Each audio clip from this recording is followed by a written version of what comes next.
बच्चों, आज हम पढ़ेंगे कक्षा 9वीं के हिंदी विषय के ब्रिज कोर्स के पाठ 9 पंडित जसराज का कार्यपत्रक 4, 5 और 6 जो कि आपकी बुक के पेज नंबर 46, 47 और 48 पर है। और इसी तरह के और वीडियो देखने के लिए आप हमारे चैनल को सब्सक्राइब कीजिए बच्चों, जिससे कि आपको हिंदी के साथ साथ अंग्रेजी और गणित के ब्रिज कोर्स के भी सारे वीडियो उपलब्ध हो जाए। और इसके साथ ही आज से गणित विषय के भी वीडियो उपलब्ध हो जाएंगे बच्चों। यदि आपको गणित सीखनी है तो आप चैनल को सब्सक्राइब कीजिए, गणित के सारे वीडियो देख लीजिए, जिससे कि आप आसानी से गणित कर सको और आपका गणित का जो बेसिक है वो मजबूत हो जाए। तो चलो बच्चों, शुरू करते हैं। कार्यपत्रक 4 पाठ में आए हुए शब्दों के अर्थ लिखकर वाक्यों में प्रयोग करें। तो यहाँ पर शब्द दे रखे हैं, इनके हमें अर्थ लिखना है और वाक्य में प्रयोग करना है। ठीक है बच्चों। तो शुरुआती का अर्थ होता है प्रारंभिक। क्या अर्थ होता है बच्चों? प्रारंभिक। मैंने संगीत की शुरुआती शिक्षा अपने भाई से ली। ठीक है। तो इस तरह का आप कोई सा भी वाक्य बना सकते हो बच्चों। दूसरा है रसराज, है ना। रसराज का अर्थ है रसों का राजा। ठीक है, रसों का राजा। और इसका वाक्यों में प्रयोग करेंगे। श्रृंगार रस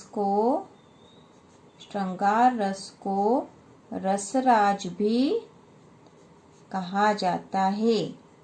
श्रृंगार रस को रसराज भी कहा जाता है। ठीक है। उसी प्रकार तीसरा जो शब्द है वो है निधन, है ना। निधन का अर्थ है मृत्यु।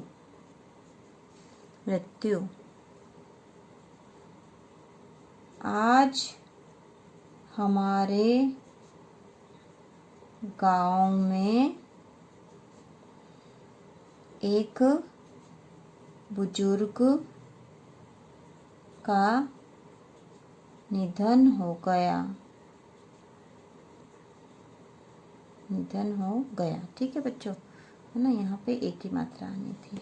एक बुजुर्ग का निधन हो गया। ठीक है।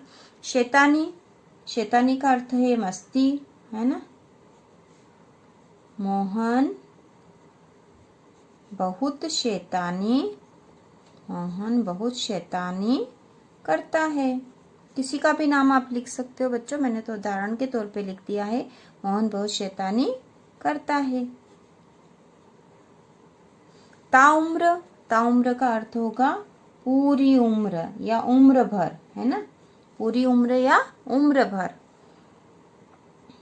मैंने ताउम्र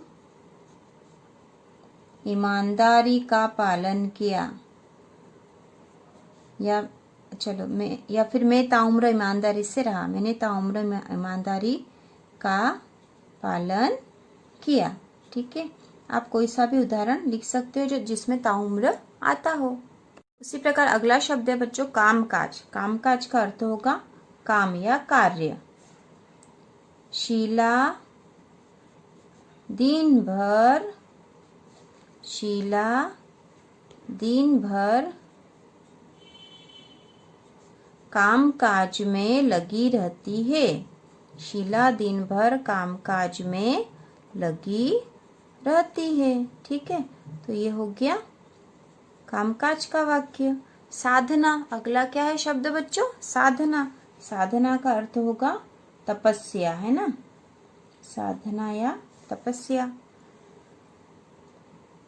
पंडित जसराज संगीत की साधना करते थे। ठीक है, ये हो गया वाक्य। अब अगला जो शब्द है बच्चों वो है मोहर। मोहर का अर्थ होगा मुद्रा। ठीक है, मुद्रा। पंडित जसराज को इनाम में 5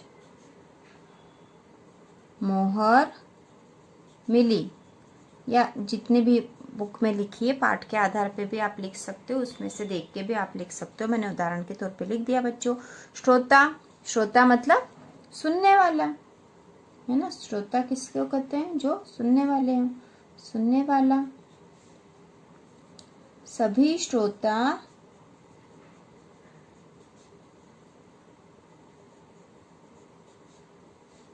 श्रोता ध्यान से सुन रहे हैं। ठीक है। शुक्राना, शुक्राना का अर्थ होगा बच्चों धन्यवाद, है ना, धन्यवाद। इसका हम वाक्यों में प्रयोग क्या कर सकते हैं? ईश्वर का बहुत बहुत शुक्राना। ठीक है, इस तरह से भी हम लिख सकते हैं। अब बच्चों देखो, कार्यपत्रक 5 है, ये आपको करने का है। अपनी रुचि के बारे में विस्तार से लिखिए। आपकी जो भी रुचि हो, संगीत में हो, नृत्य में हो, बागवानी में हो, या फिर कपड़े सिलने में हो, है ना, पढ़ाने में हो, पढ़ने में हो, कोई सी भी रुचि जो आपकी खुद की रुचि हो उसके बारे में लिखना है यहाँ पर। जैसे कि उदाहरण तौर पर मुझे बागवानी, है ना, मुझे बागवानी करने में जैसे रुचि लिखने बच्चों, तो यहाँ पे हम कैसे लिखेंगे? मुझे बागवानी करने में बहुत रुचि है ना। बागवानी मतलब क्या होता? पेड़ पौधे बोने में, है ना, फूल वाले पौधे बोने में, और इस तरह की जो रुचि है, तो हम ऐसे लिख सकते हैं कि मुझे बागवानी करने में बहुत रुचि है। मैं अपने बगीचे में पेड़ पौधे लगाता हूँ।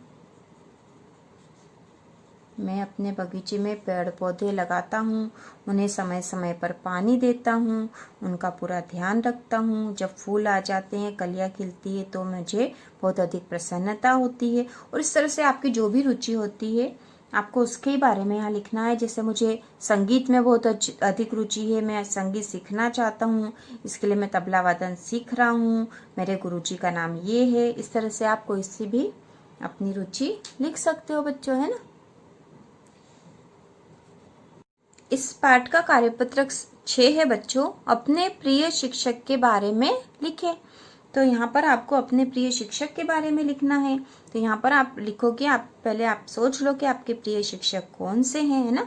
तो यहाँ पे फिर से लिखना चालू करना कि मेरे प्रिय शिक्षक, जो भी नाम हो वो लिख देना है ना। मेरे प्रिय शिक्षक ये है, मेरे प्रिय शिक्षक मुझे गणित पढ़ाते हैं, या मेरे प्रिय शिक्षक मुझे हिंदी पढ़ाते हैं, वो बहुत अच्छे तरीके से पढ़ाते हैं, उनका बोलने और समझाने का तरीका बहुत अच्छा है, मुझे उनकी आवाज़ और उनका तरीका बहुत पसंद है, और आदि आदि बातें जो भी आपको अपने प्रिय शिक्षक के बारे में लगती है वो लिखना। आप आसानी से लिख सकते हो।